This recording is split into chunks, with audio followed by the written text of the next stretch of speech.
எப்படி இருக்கு அப்படின்னா, எஸ்.வி. சேகர் அவர்கள் சொல்லும்போது, இவ்வளோ நாள் எதிர்த்துட்டு, நான் இன்னைக்கு வந்து எல்லாரும் விரும்பக்கூடிய ஒரு திராவிட தத்துவத்தை பின்பற்றுவனா வாழ விரும்புறேன்னு இவரு சொல்றாரு. இவங்க ஏத்துக்கிறாங்க அப்படின்றப்போ, சாமானிய மனிதர்களுக்கு என்னப்பா இவங்கள எதிர்த்து இவ்வளோ பேசி சேர்ந்துக்கிட்டா, நீ சேர்த்துக்கிட்டான்ற கேள்வி வரும் தானே திமுகவுக்கு எதிரா? இல்ல அந்தந்த நேரங்களுக்கான நியாயங்கள்னு ஒரு ஒரு விஷயம் இருக்கு. விஜயகாந்தனுடையது. ஒவ்வொரு காலகட்டத்திற்கும் எது தேவையோ அதான் நியாயங்கள் அப்படின்னு. அப்ப அதே மாரி இன்னைக்கு அவர்களுக்கு அந்த அரசியல் தேவை இருக்கு. அதற்காக இந்த வார்த்தைகளை பயன்படுத்துறாங்க. முழுவதுமாக அவர் அந்த ஐடியாலஜி இருந்து வெளியில வந்து திராவிட ஐடியாலஜியில போய் அவர் சேர்ந்துட்டாருங்கிறது அப்படிங்கிறது அவருக்கு மட்டும் தான் தெரியும். ம். அந்த ஐடியாலஜியை முழுவதுமா உள்வாங்கி அதுக்குள்ள போறாரு அப்படிங்கிறது அவருக்கு மட்டும் தான் தெரியும். ஆனா திமுக இவர்களை ஏன் சேர்க்கிறாங்க? அப்படிங்கிற ஒரு விமர்சனம் இருக்கு இப்ப. சமீப காலமா இன்னைக்கு காலைல அவர் சேர்த்ததுல இருந்து நிறைய பேசுறாங்க. நீங்க இந்த மாதிரி மைத்திரனை சேர்க்கலாமா?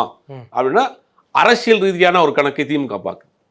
ஏன்னா இந்த மாதிரியான அங்கேருந்து வேற ஒரு எதிர் முகாமில் இருந்து வந்து இங்கே ஆதரிச்சு பேசுகிறப்ப அது வேற ஒரு இம்பாக்டை வந்து அரசியல் ரீதியாக நமக்கு கொடுக்கும். ஆனா கொள்கை ரீதியா ஒரு பிரீச் இல்லையா அது? அப்படி நீங்கள் வந்து திமுகவில் வந்து அவ்வளோ சீக்கிரத்தில் வந்து உங்களை மேலே தூக்கி உட்கார வச்சிட மாட்டாங்க.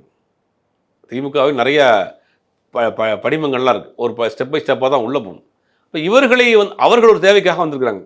இவர்கள் ஒரு தேவைக்காக அவர் பயன்படுத்துகிறாங்க. சிம்பிள் அவ்வளோதான்.